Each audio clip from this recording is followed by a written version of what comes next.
Joining us now is a candidate for running for Congress in New York's 6th District, Mel GAGARIN. Welcome to the conversation.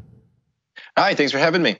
Very glad to have you here. I know we talked a little bit earlier on the race, but I'm excited to get an update on that, introduce you to some more people. So for those who might not have seen the first time that we spoke, who are you? What are you bringing to this race? So my name's Mel Gibson. A progressive Democrat that's challenging Grace MENG, who's the current incumbent here in New York's 6th congressional district. And we are fighting to join this movement that's been growing here throughout Queens. Proud to be part of a slate of candidates that includes obviously Alexandria Ocasio-Cortez as a brand new Congress endorsed candidate. And we are fighting to bring all of the progressive change that we need, that is going to center marginalized communities and working class folk back in the conversation that hasn't been happening with the establishment and under this current administration. Yeah, and New York in particular has had some issues at the state level with that. Let's talk about your background.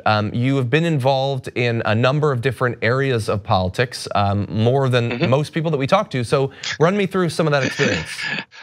Yeah, so I used to work at for the state senator here. I worked for Congressman Anthony Weiner for a bit before I left electoral politics and went to do public policy advocacy in the nonprofit space at the NAACP Legal Defense Fund. I worked at Planned Parenthood in New York City for a bit.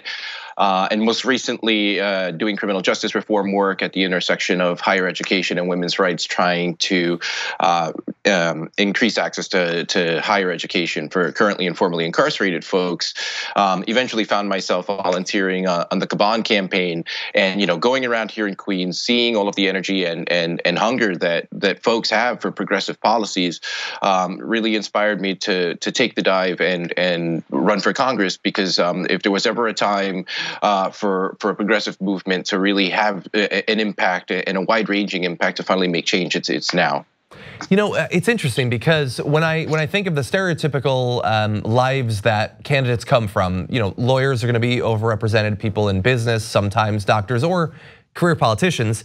It seems to be much more common, and even as you pointed out, there's this sort of thing happening in New York where people are coming with a background, a broad background in activism. I know that the former lawyers are going to say, well, you need to understand the law if you're going to pass laws. So what do you think, moving into the House, having this background in activism, what does that bring as an alternative? Sure. I mean, it's not even just my background in activism, it's just the lived experience, right? My opponent, she comes from a political family. The vast majority of her career, she's been a politician. In the crisis that we face now, we don't need politicians. Politicians aren't what's going to get us out of this mess. It's going to be people with the lived experiences. Like, I grew up in a one-bedroom apartment with my mom, who was a nurse, and my abuela, who helped raise me because my dad wasn't around.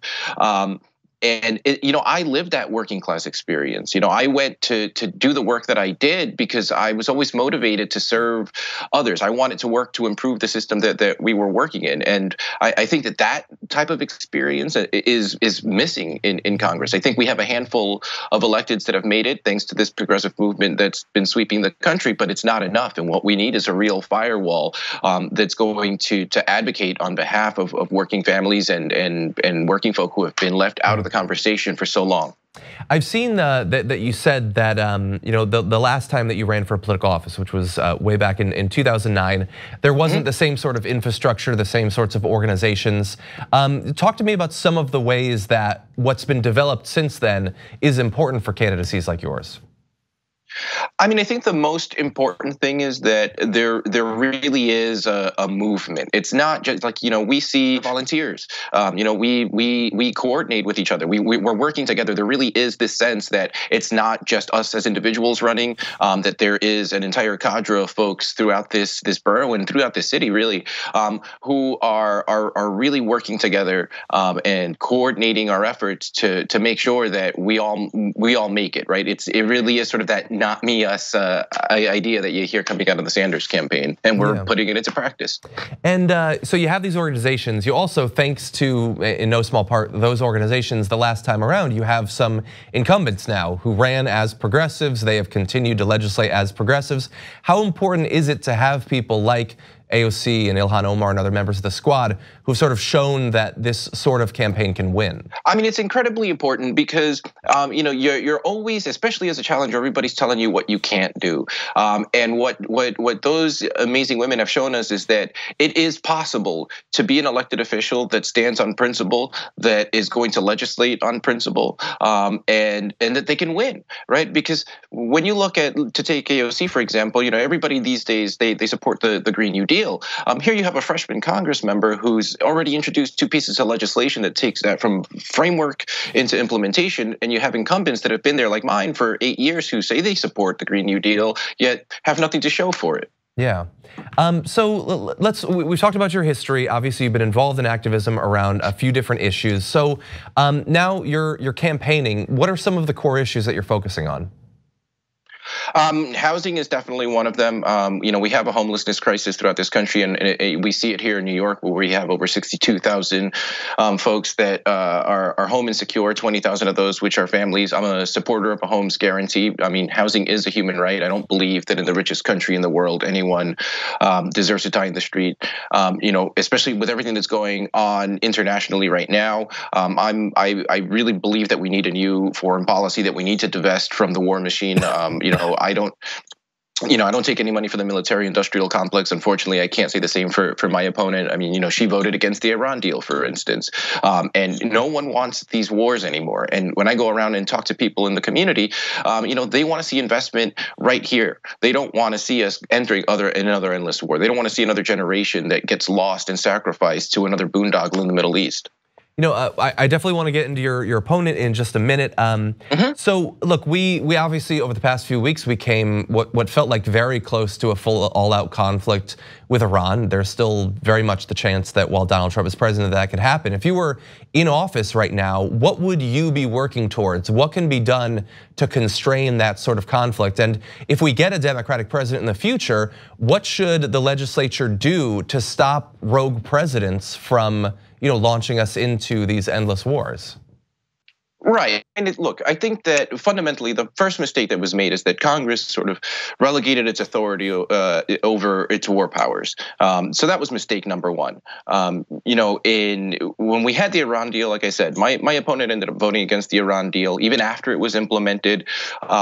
She tried to undermine it by voting to put backdoor sanctions on Iran, even though the Obama administration had been very adamant about saying that this would not help meet our foreign policy goals. What we need is to rethink what our foreign policy is, instead of thinking about the military as our first stop. I mean, when watching the debate last night, I found it sort of instructive that every candidate got asked maybe 2 or 3 different scenarios in which they would use the military, but they were never asked what their foreign policy would be that would make sure that we never entered in these wars in the first place. And look, I'm not naive. It's not that it's going to be an easy solution, but it's what's demanded of us, right? Like that's our job as legislators. That's our job to protect our country and to protect, our resources and our people, is to make sure that we have a foreign policy that is not putting the war machine at the forefront and be the automatic answer that we lean on.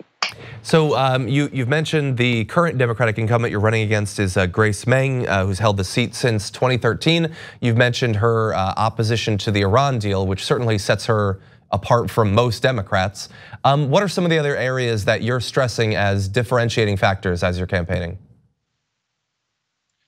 I mean, yeah, I mean, it's absolutely one of those differentiating factors because, it's someone that wants to pass off as a progressive and that, that they're doing the job of a Democrat, but it's not the case. I mean, when you look at her foreign policy, she's in lockstep with President Trump, right? I mean, after he railed against the Iran deal in the 2009 State of the Union, she put out a statement saying that she stands ready to work with the president. And that's absurd to me because we know who this man is. And that's acting as if he had some type of sensible foreign policy, which we know he doesn't. We know that he's reckless. We know he's a danger to this country, and we need to stand against that. And that's one of those differences that I think is important to hammer home because it's one of the most critical things that I think affects not just my generation but the generation coming up. I have 3 children. I don't want to see my son have to be shipped off to war one day because we had members of Congress that were willing to look the other way that called themselves Democrats and then went ahead and voted with Republicans. So if Donald Trump does get reelected, but you win, should I put you down as not standing ready to work with the president? Absolutely, I will be a big roadblock to President Trump's presidency and really take the fight to him, because that's what we need. Look, I'm a hardscrabble kid from Queens too, and I'm ready to take the fight on to this president, because we can't politic our way out of the moment that we're in. I think that what we need is elected officials that recognize the danger that Donald Trump poses, and that are going to fight him every step of the way and not cede ground to this presidency. Where can people find out more about your candidacy? They can go to www.melforprogress.com. We could use any small donations. We are not taking any corporate PAC money. I've signed the code PINK, divest from the war machine pledge. I've signed the Sunrise pledge and not taking fossil fuel money. We're totally people powered. So you can learn more about me there, and hopefully please support the campaign, because we're going to need everything we can to combat the big dollars that our incumbent takes. Awesome. Well, Mel Gagarin, running in New York 6th District, thank you so much for joining us today. Thank you for having me. Like what you see? Click the subscribe button below, and don't forget to ring the bell to never miss another video from the Young Turks.